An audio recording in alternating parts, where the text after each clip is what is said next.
The phenomenon of the relationship of state and religion is not unique to Islam. And as was brought out by Dr. Kuro, that in different stages of history of Islam also, probably it's changed, waned and waxed, and also in different societies.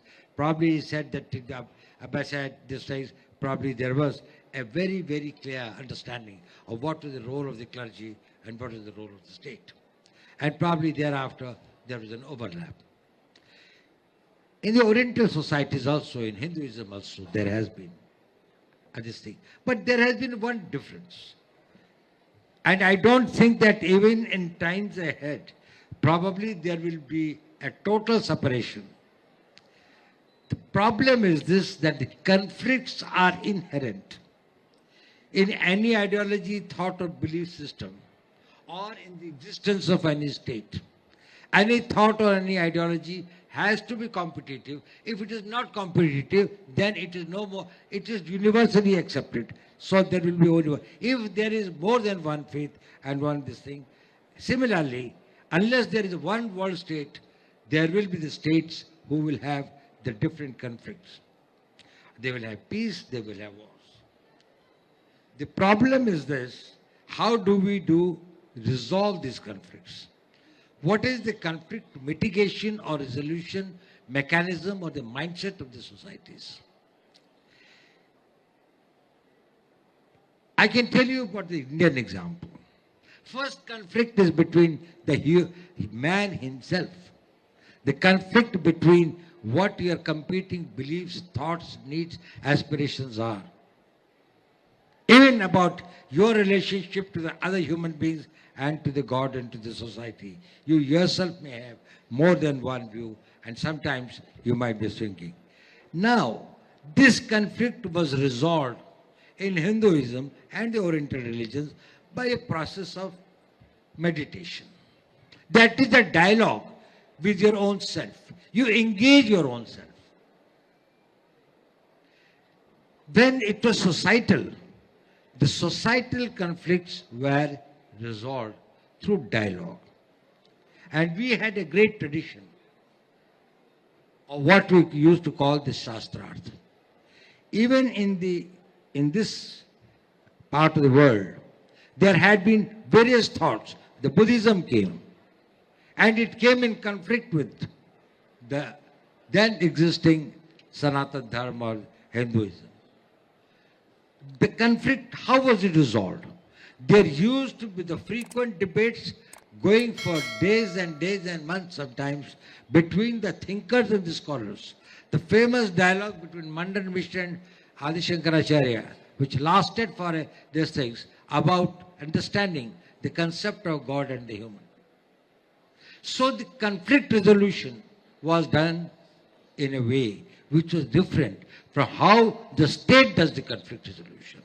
When the state has got the conflicts, it goes to war. It uses the instruments of coercion.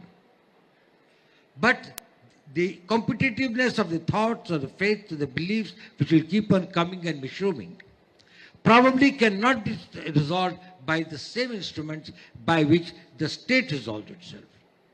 Problems come when Islam thought that this is possible to resolve the competitiveness or the this thing of the thoughts and the beliefs through the same instruments as the state. Now, what happens on that? That doesn't matter, that whether the state will be able to spread a religion or not. That the new ideas and new thoughts stop coming once coercion becomes an instrument of countering the competitive thoughts. Because anyone who holds a view different than you, if you are the winner, he will exterminate you, and if the other man wins, he exterminates, you are the... So one of you survive. So the new thoughts stop sprouting. If you want any change, any progress, any this thing, and we have to ponder over that why is it that some societies become stagnant? Those societies which could not generate new thoughts, the new ideas, look at the out of box and look at the things fundamentally, probably they got stagnated at a point of time. And there was a deliberate effort of the vested interest to maintain that the status quo in the thinking process. Akbar Sahib mentioned about the printing press. It's very interesting. Probably some of you might be knowing it. The original idea of the printing press came in the Ottoman Empire. Martin Gutenberg of this thing in Germany, who invented in the 14th century,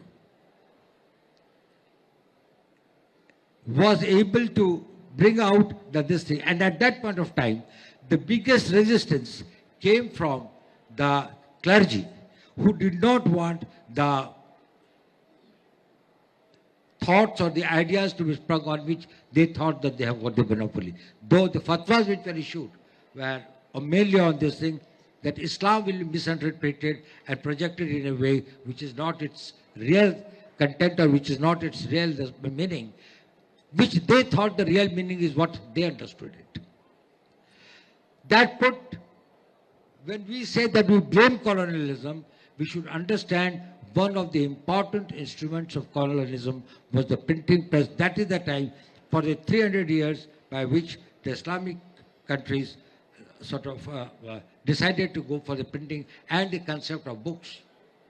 That 300 years gave them the monopolistic lead over the territories and the areas where they could spread and they could have this thing.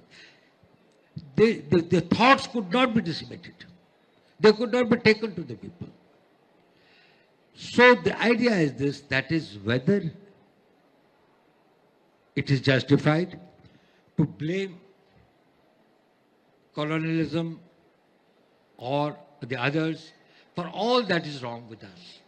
The need for introspection, which I said, is extremely important. Introspection by the individuals, by the societies, and by the states. Whether it is in the statecraft, whether it is in the societal relationships, or whether it is over the individual conduct and the thinking process. We should not allow our brains to be enslaved by the voices, by the prejudices, by this thing, which are derived by motives other than a very objective and a scientific examination of the reality. The world does not remain static. We have to evolve ourselves. Our thoughts have to evolve ourselves.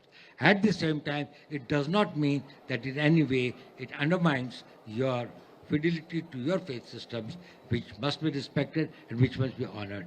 But there is no doubt about that.